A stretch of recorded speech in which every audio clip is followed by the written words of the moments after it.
उस वंदे मातरम का पुण्य स्मरण करना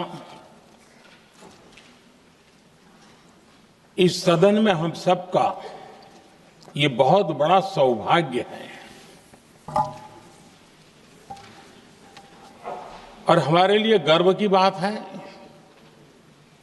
कि वंदे मातरम के 150 वर्ष निमित्त इस ऐतिहासिक अवसर के हम साक्षी बन रहे हैं।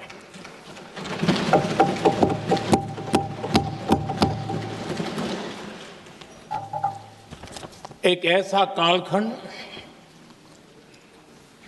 जो हमारे सामने इतिहास की अनगिनत घटनाओं को अपने सामने लेकर के आता है। ये चर्चा सदन की प्रतिबद्धता को तो प्रकट करेगी, लेकिन आने वाली पीढ़ियों के लिए भी, दर पीढ़ी के लिए भी ये शिक्षा का कारण बन सकती है अगर हम सब मिलकर के इसका सदुपयोग करें तो। आदरणीय अध्यक्ष जी, एक ऐसा कालखंड है जब इतिहास के कई प्रेरक अध्याय फिर से हमारे सामने उजागर हुए हैं। अभी अभी हमने हमारे संविधान के 75 वर्ष गौरवपूर्व मनाए हैं। आज देश सरदार वल्लभ भाई पटेल की और भगवान बिरसा मुंडा की 150वीं जयंती भी मना रहा है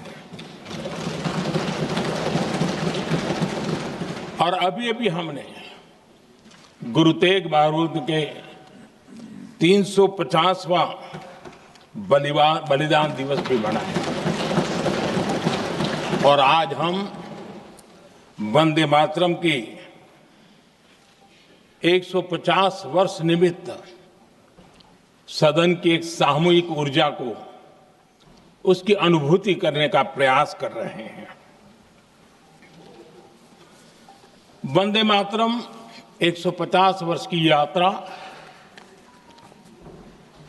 अनेक पड़ावों से गुजरी है,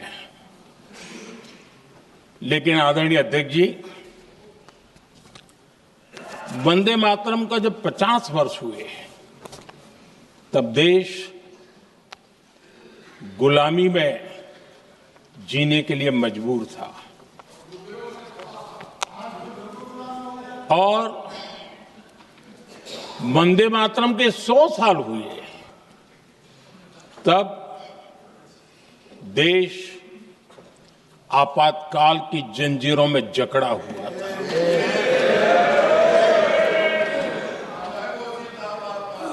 जब वंदे मातरम 100 साल के अत्यंत उत्तम पर्व था, तब भारत के संविधान का गला घोंट दिया गया था। जब वंदे मातरम 100 साल का हुआ, तब देशभक्ति के लिए जीने मरने वाले लोगों को जेल के सलाखों के पीछे बंद कर दिया गया था। जिस वंदे मातरम के गीत ने देश को आजादी की ऊर्जा दी थी, उसके जब 100 साल हुए तो दुर्भाग्य से एक काला कालखंड हमारे इतिहास में उजागर हो गया। हम लोकतंत्र के गिरोह में थे।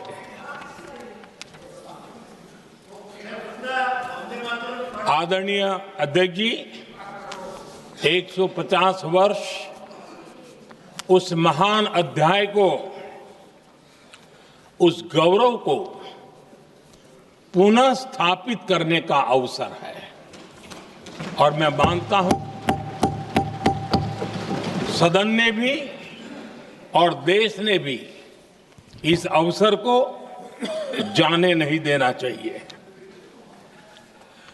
यही वंदे मातरम है जिसने 1947 में देश को आजादी दिलाई, स्वतंत्रता संग्राम का भावात्मक नेतृत्व इस वंदे मातरम के जयघोष में था। आदरणीय अध्यक्ष जी, आपके समक्ष आज जब मैं वंदे मातरम 150 निमित्त चर्चा के लिए आरंभ करने खड़ा हुआ हूं, यहां कोई पक्ष प्रतिपक्ष नहीं है, क्योंकि हम सब यहां जो बैठे हैं एक्चुअली हमारे लिए रण स्वीकार करने का अवसर है कि जिस वंदे मातरम के कारण लक्षावधि लोग आजादी का आंदोलन चला रहे थे और उसी का परिणाम है कि आज हम सब यहां बैठे हैं। और इसलिए हम सभी सांसदों के लिए, हम सभी जनप्रतिनिधियों के लिए वंदे मातरम के रण स्वीकार करने का ये पावन पर्व है।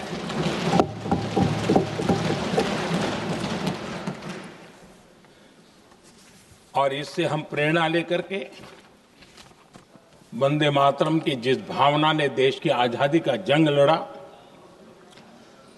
उत्तर दक्षिण पूर्व पश्चिम पूरा देश एक स्वर से वंदे मातरम बोल के आगे बढ़ा।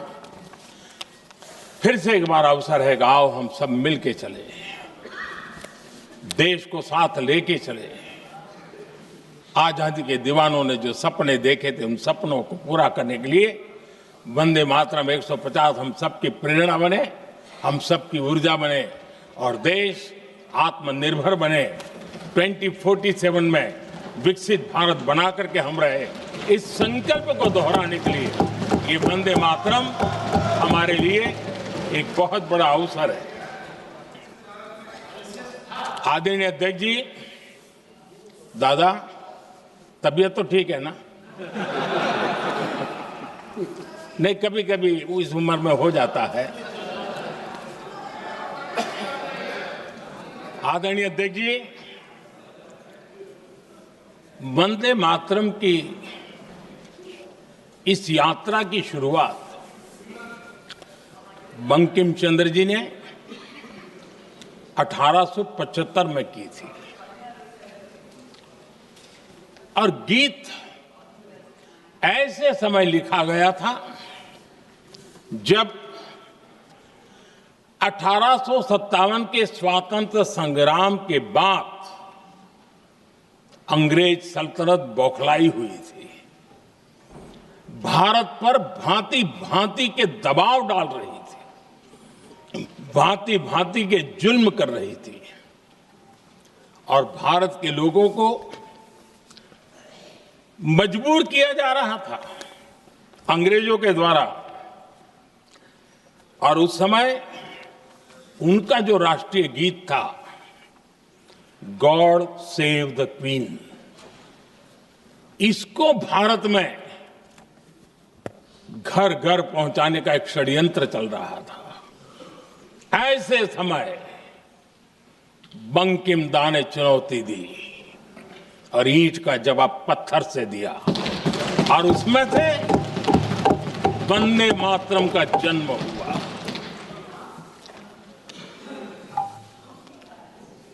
इसके कुछ वर्ष बाद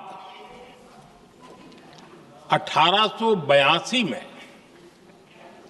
जब उन्होंने आनंद मठ लिखा तो इस गीत का उसमें समावेश किया गया। आदरणीय अध्यक्ष जी, वंदे मातरम ने उस विचार को पुनर्जीवित किया था जो हजारों वर्ष से भारत की रग रग में रचा बसा था। उसी भाव को, उसी संस्कारों को, उसी संस्कृति को, उसी परंपरा को उन्होंने बहुत ही उत्तम शब्दों में, उत्तम भाव के साथ वंदे मातरम के रूप में हम सबको बहुत बड़ी सौगात दी थी। वंदे मातरम ये सिर्फ केवल राजनीतिक आजादी की लड़ाई का मंत्र नहीं था। सिर्फ हम अंग्रेज जाए और हम खड़े हो जाए, अपने राह पर चले, इतने मात्र तक वंदे मातरम प्रेरित नहीं करता था, उससे कहीं आगे था। आजादी की लड़ाई इस मातृभूमि को मुक्त कराने का भी जंग था।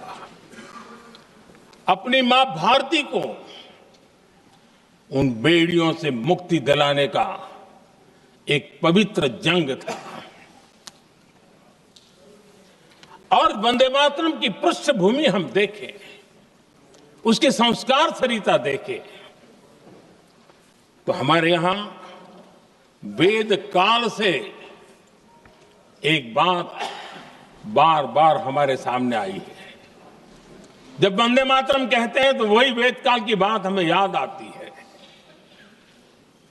वेद काल से कहा गया है, माता भूमि ही पुत्रो अहम पृथिव्याः,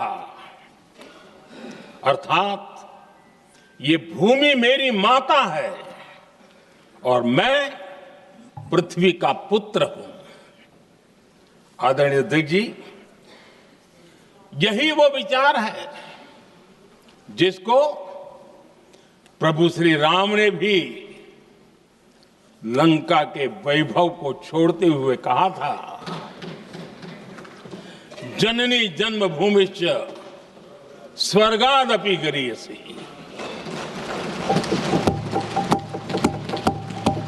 वंदे मातरम यही महान सांस्कृतिक परंपरा का एक आधुनिक अवतार है।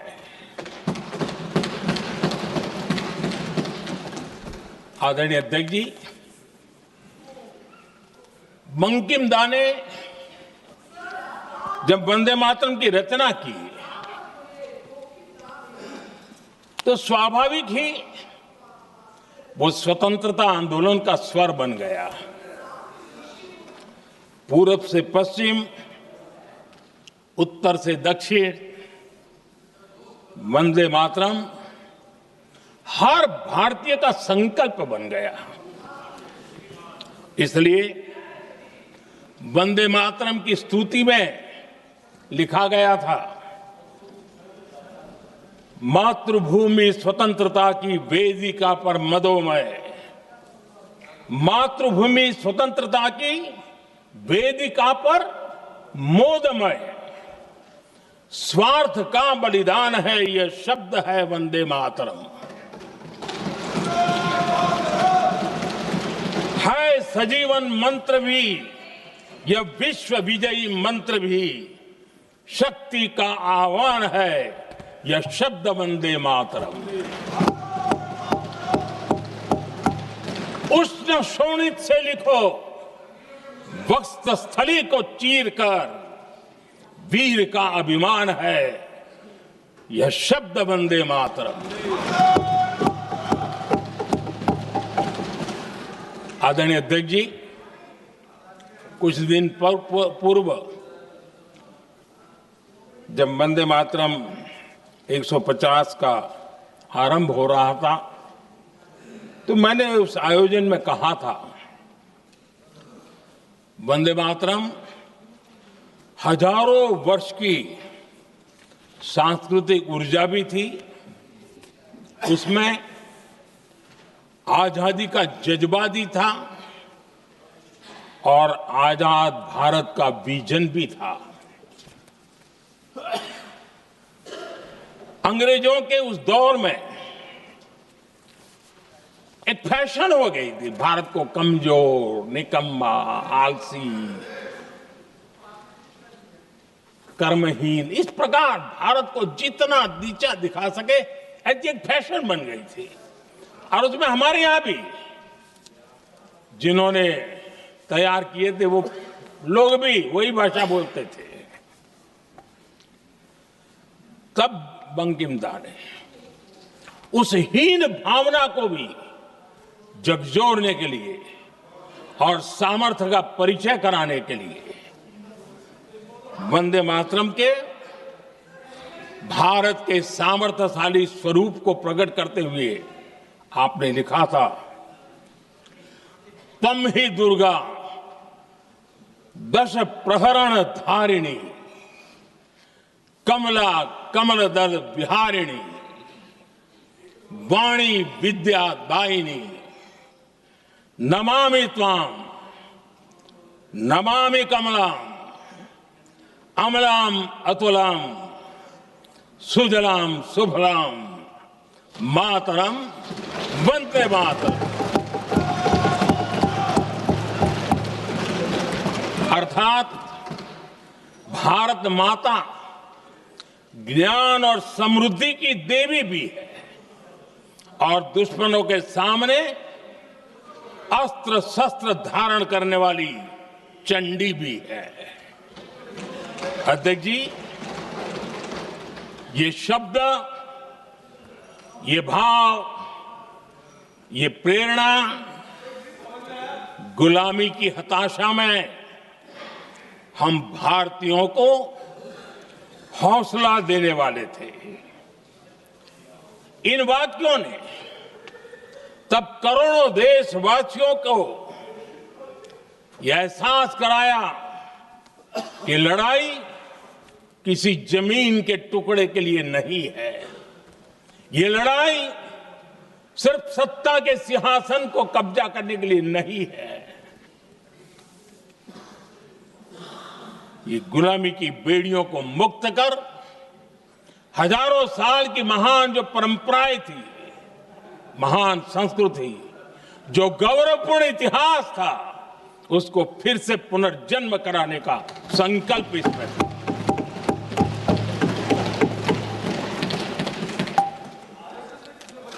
आदरणीय अध्यक्ष जी,